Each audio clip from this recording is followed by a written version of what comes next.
video has to have a purpose.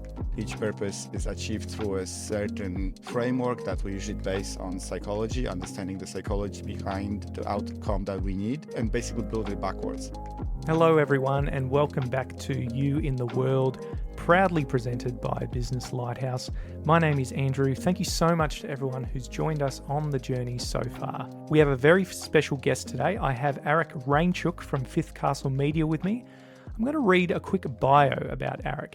Arek is a scientist by education. He spent years in the lab cloning and sequencing DNA. After becoming disillusioned about his career in academia, he's developed his camera and business skills and took to helping people celebrate what they care about the most.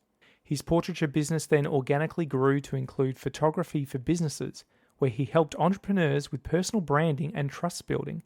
And this has led to his current role as a founder and video strategist at Fifth Castle Media.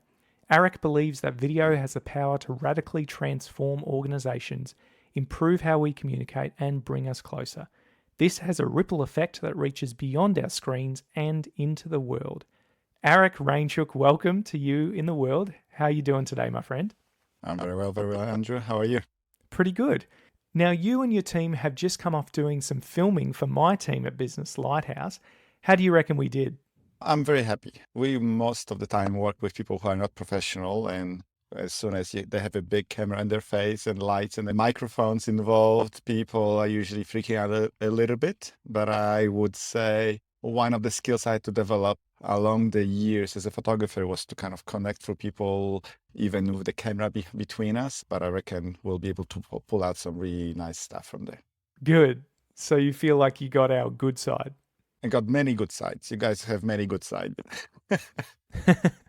A many-faceted shape. I was very impressed when I dug into your company. I was just impressed on many levels. I mean, the culture in the team is outstanding. The vision of the founders and the way they approach, the values that drive everything. I think these are things that are extremely important and often neglected, especially in those boring accounting companies. And you're not one of those. So I'm very happy that I will be able to extract it and show it to the other people, so they will have no hesitation before contacting you. Wonderful. Well, that's good feedback, and we really look forward to seeing the final product as well.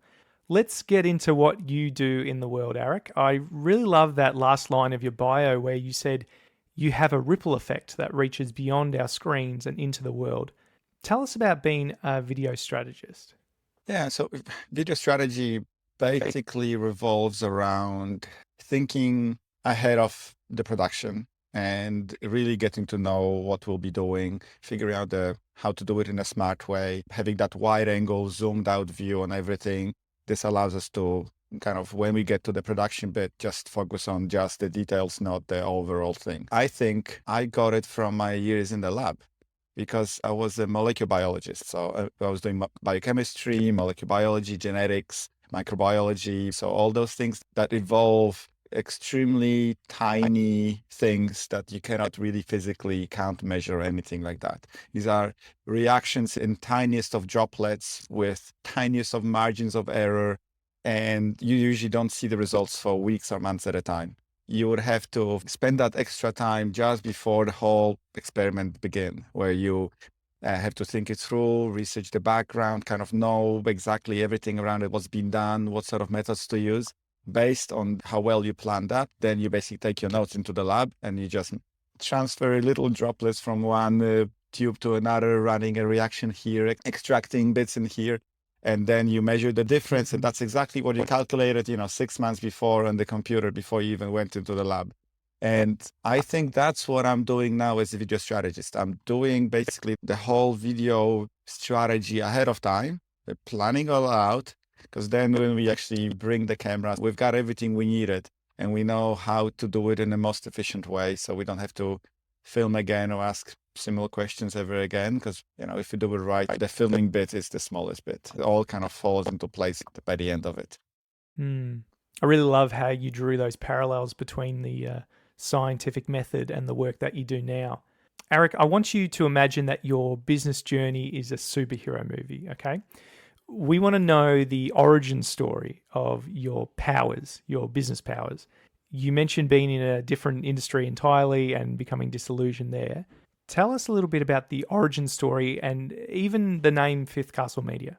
If it was an actual comic book about superheroes, because I started in the lab, I wouldn't be surprised if it involved me sleeping on a wet patch and spilling some reagents on me and going through mutation. I have a master's degree in genetics from Poland, and I came to Australia as a scientist. And I went into the lab here to do my PhD, where you basically stand in the lab next to a person who already has a PhD. Now, they are busy doing their own experiments to publish, and they need to publish several times a year just to apply for grants.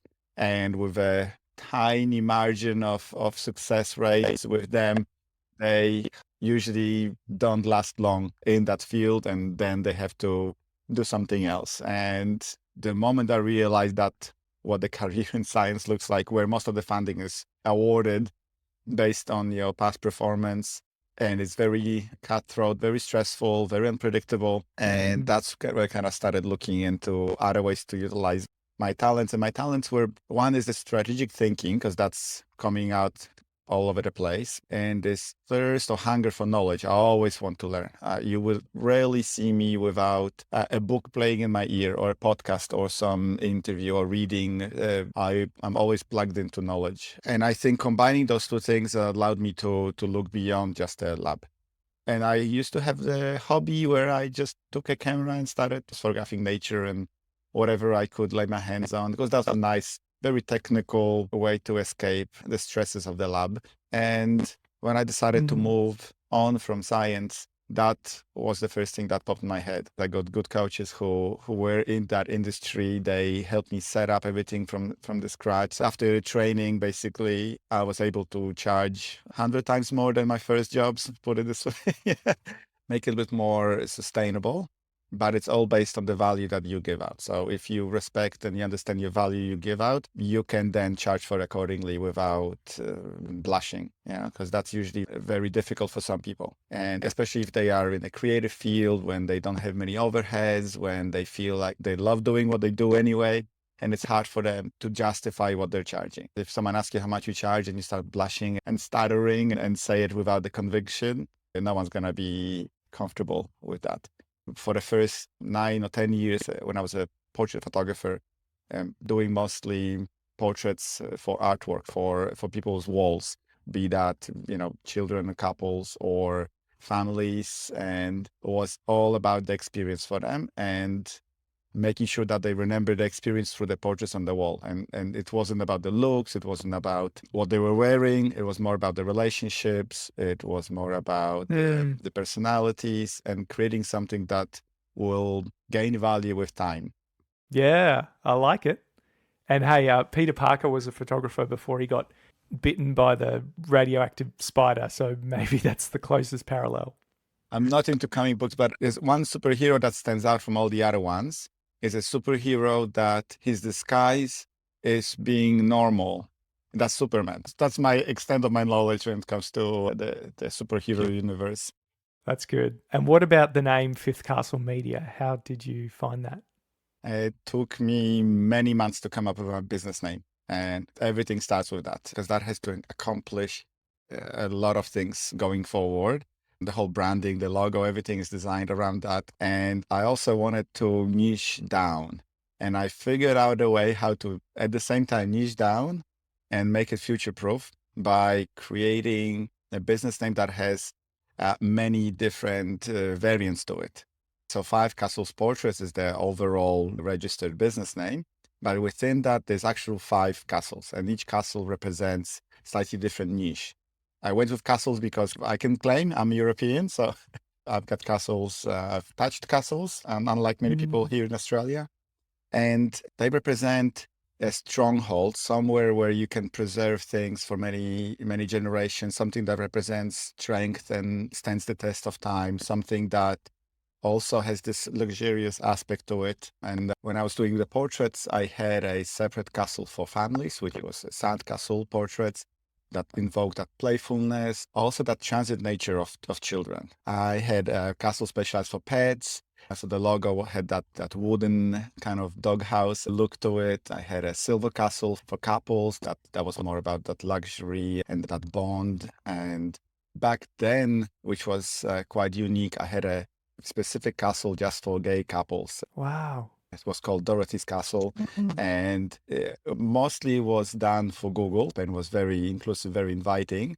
And the fifth castle, I didn't know what it was going to be. As I was doing portraits, I started doing a little bit more personal branding and photographs for websites to help other businesses build trust and great first impressions and demonstrate how they work with their clients. So that's where a lot of those things started to condensate and finally transformed into the fifth castle media, where we included the video aspect to it and animations and photography, obviously, and the whole strategy. And that castle is now the biggest. It's a great visual too, with a castle being a symbol of, I suppose, royalty and protection. You know, it was somewhere that people who lived around the castle could garrison in and batten down the hatches. As a creative, it's been a rough 18 months with COVID restrictions and the like. What's that been like for you? Very horrible on many levels. As a person who was never into politics, I realized what an effect some people in certain buildings have over our lives and how quickly the things we take for granted can be just swooped out from under us. So a lot of things have changed on many levels. From the business perspective, the first lockdown, we can go through all the 6 lockdowns for people who are not in Melbourne. Count them. My son actually was born in the beginning of March 2020. So I was planning to have that March, April off anyway. And so when he was born, that was the time when people were clamoring to rip toilet paper out of the shelves. So when I went to get diapers and everything like that while my wife was in hospital, that's the sight I saw, empty shelves with no toilet paper or anything like that. So the first lockdown, I was blissful in my baby moon phase, didn't even notice it. Then when we emerged, I emerged from the first lockdown as a father with a wife who's now staying at home with the baby, with a mortgage and everything else on my head. So I had to basically put my superhero cape, let's say, and do everything I can to support our family through that. Now, I noticed that the lockdowns have not only direct effect on us, but also a lot of my clients have suffered. The second lockdown destroyed a third of their livelihoods and businesses. So after the second lockdown, when I was reaching out to them again, okay, let's get things happening now that we can. And yeah, every third call was basically, we cannot proceed. We lost everything or something within that sphere, which was heartbreaking to have those conversations. It also was very stressful because now I had to reinvent many things. Then we had all the little lockdowns, you know, the third, the fourth, the fifth, and they were just like little logs thrown under my feet where I was trying to get momentum going, where things were booked in, and they had to be canceled, rescheduled, delayed. And the sixth lockdown, that was, I think, the darkest place I've been. But I think what helped me get through it is I had the vision of what is going to be after it. So instead of just being locked down in my dark basement, I decided to actually grow my team, use that time to develop processes, train them, do whatever we could so we are ready. So as soon as the lockdown was lifted, I was like, come on, world, we're ready. And most of our clients were like, oh, yeah, but we're not in the office yet, or Johnny's got exposed, and oh, we have to wait for this. A lot of businesses suffered tremendously through it. I hope it will be all in our rearview mirror. Yeah. Have you had a brains trust or key figures, mentors that have had a part in your business? Does your work emulate the work of certain filmmakers or anything like that? I always try not to be the smartest person in the room. I want to be surrounded by people that I aspire to, that I can get something from. I don't want to be just the smartest to be praised and applauded by people who don't have anything to contribute to me. So I have no problems with that. I always approach anyone that impresses me, or even without approaching, I just manage to pick little things from them. What's been most helpful to you with resourcing? I don't look at video as just a nice looking thing, because it's not about this flashy highlight reel with awesome music and cool transitions and camera sweeping left to right and drones everywhere. I think of it as a way to really connect with the screen. It opens up many avenues of communication. What is being said is very important, but also the music sets the emotional state. You've got the visuals, more about the body language, more about also showing what people are talking about, just to give that visual cues to everything and understanding the power of it all. It made me realize that there needs to be some sort of framework or structure to it. And one video won't change the world, so to say. So that's why I realized, first of all, each video has to have a purpose. Each purpose is achieved through a certain framework that we base on psychology, understanding the psychology behind the outcome that we need, and basically build it backwards. Actually, one of my team members is a psychologist, specialized in consumer behavior, so she's instrumental in helping me develop it. So anything from how we structure one video down to certain elements of the video. For example, call to action. It's not just like and subscribe kind of thing. It's very precisely developed. It has to tick several boxes in the right order. You mentioned your psychologist on staff, Izzy. She talks a lot about the elements of story and how powerful they can be. It's a very human thing. It's a very heart thing to look for stories, to respond to stories. And that's why we're so obsessed with books and media and stuff like that. It can be an incredibly powerful thing to communicate to others what we care about through story. Stories were the longest way of communicating, in remembering things as well. Before we had the written word and internet and everything recorded that way, everything was passed down as a story, or a story set to music and rhythm and rhyme as a song, or something like this. For the longest time, it was just passed down and down and down, and it had to hit certain elements in the story. We've got those big studios that nail down the elements of each story, the way that it crosses all the cultures, then something that has that rhythm and takes us on a journey. And in the business sense, everyone has to remember that the hero of the story is not the business, is the client. And the business comes into the story in the form of a advisor, mentor. Think of Yoda to Luke Skywalker. I was just about to say that. Some sort of a guide. So the clients have to identify themselves within the hero of the story, but they need help, they need guidance along the way. So that's where the business comes in and helps them achieve a certain success while avoiding the pitfalls. And obviously there has to be some elements of adventure and close calls and a baddie and a goodie, but also understanding what drives the hero is quite important. All right, looking outside your 9 to 5 or 8 to 6 or whatever have you now, self-care. What do you do to switch off from your work and recharge? Yeah, so before I had my son, I would hit the gym, I would take the dogs for a walk, all the little things. But that's still, I would have my podcast in my ears. I'm still plugged into the world. Things have changed.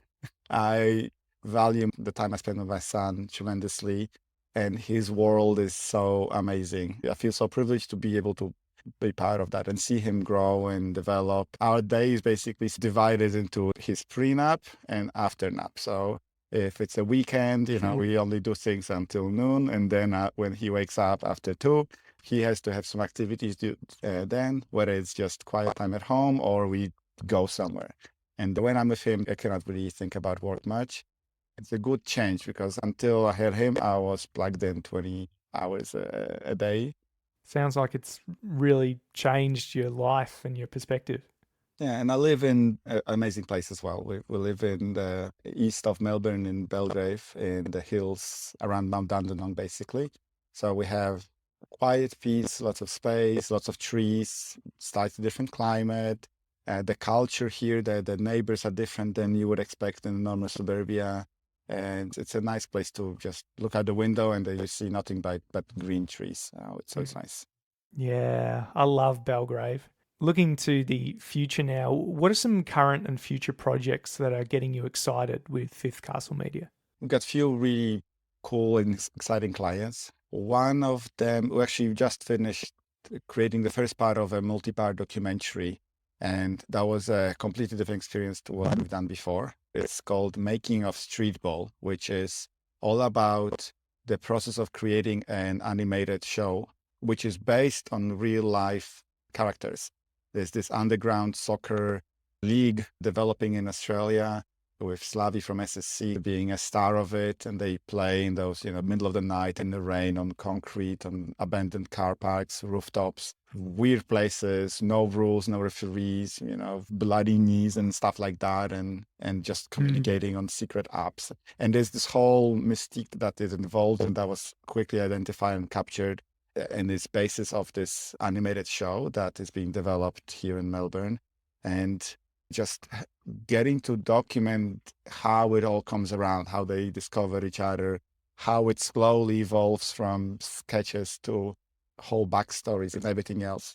So that was an amazing experience just to film that bit. So there's a few more parts coming, hopefully later this year. We got some international clients as well that keep me motivated and kind of looking at different ways we can do what we do.